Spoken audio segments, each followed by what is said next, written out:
Good day, sir and or madam who is watching this video. Thank you very much for watching this video, and I suppose you came here for a reason, so let's jump right into it.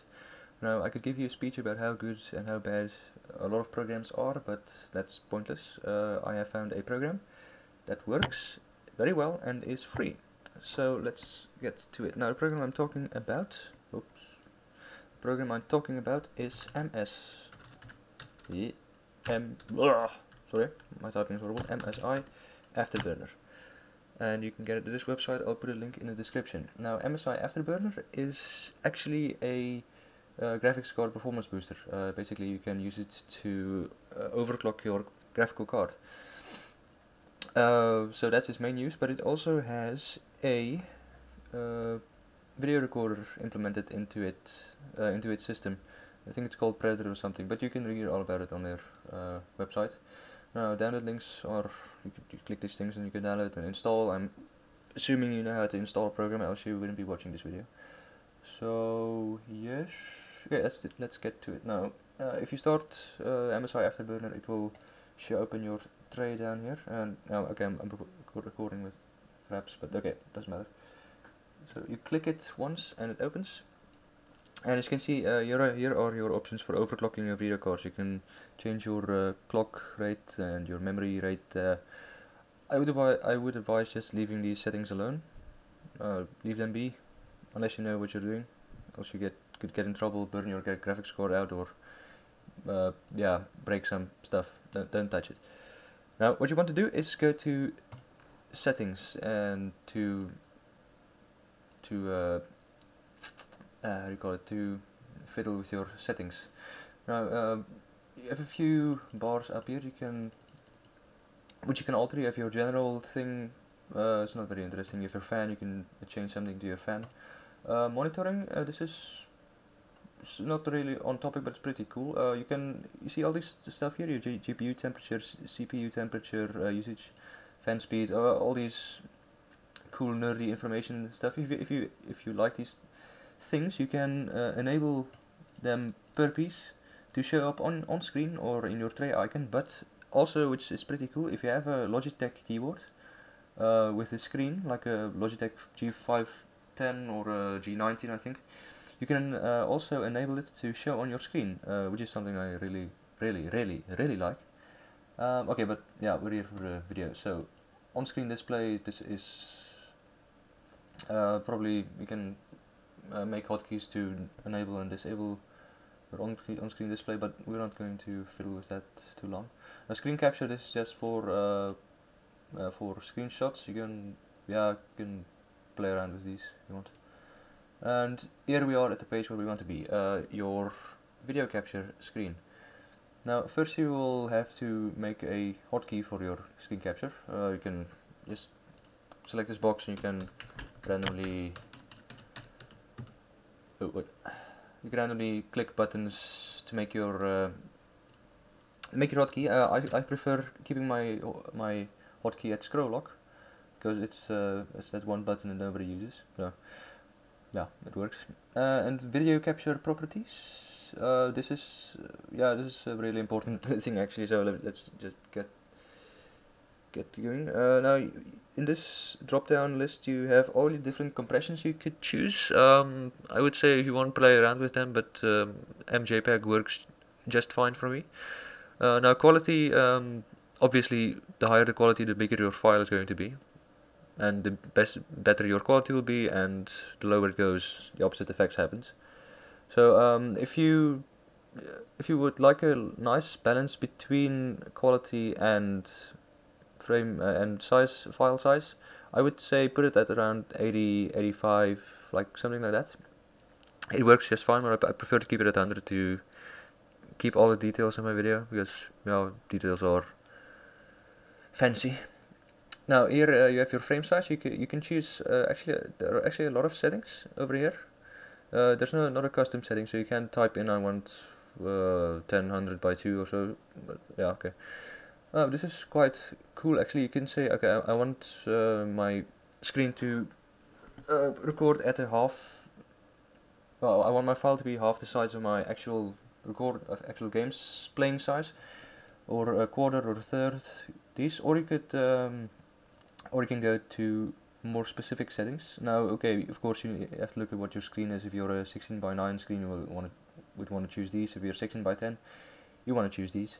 What I like to do is I like to put I play games at 1080p. I have a decent system, so I can do that.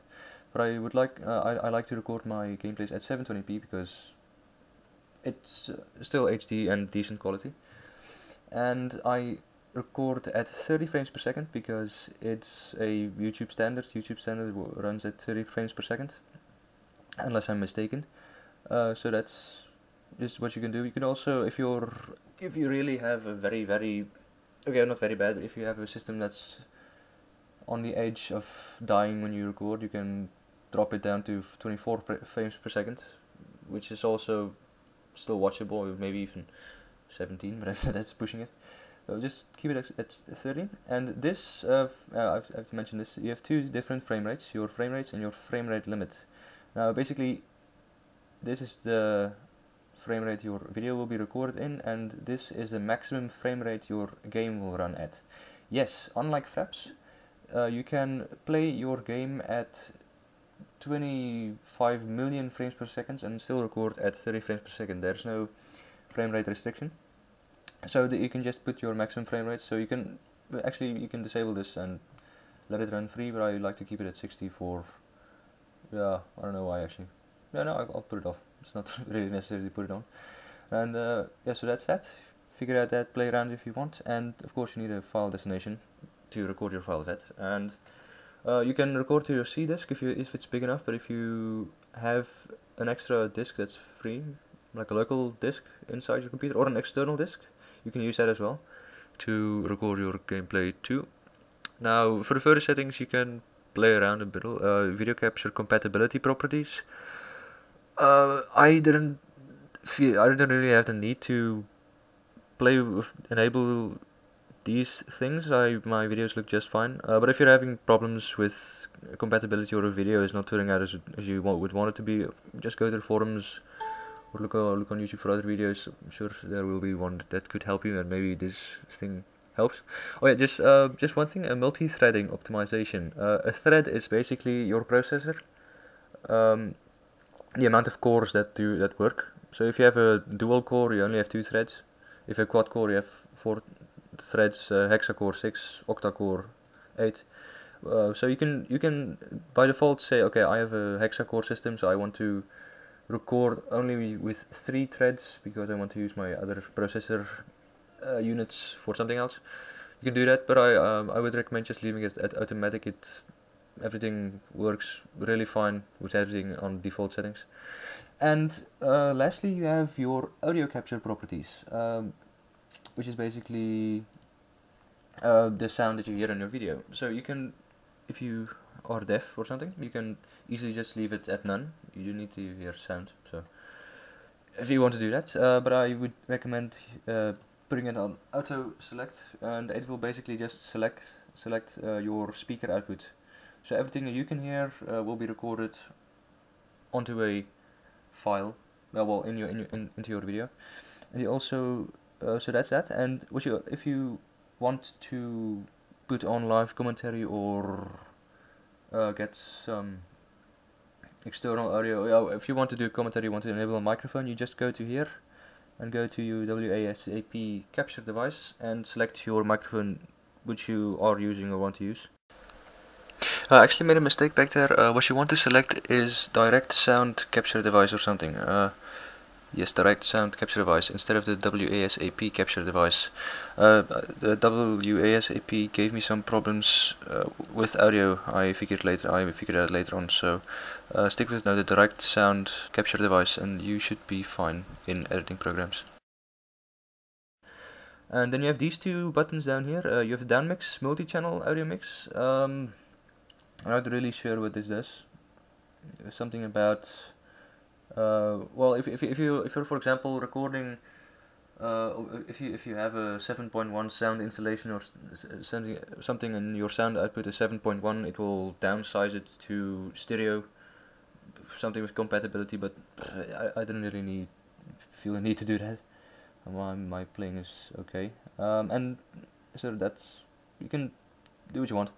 But then there is this thing. This might be important if you are doing commentaries. If you enable this track, it will basically give you an extra. Well, it will split your audio files. If if it's not enabled, it will basically just record audio source 1 and audio source 2 onto your video 1 file, with no extra files being created. So it won't just be 1 file. But if you select your mix multiple audio tracks, it will split it up into 2 tracks. So you can, if you accidentally choke yourself during your commentary, you can cut that part out without destroying your entire video's audio. So yeah, if you want to do that, you can do that. So that's basically your main properties that you need to worry about. You don't need to worry about this. You can play around, do what you want. You're free to do what you want.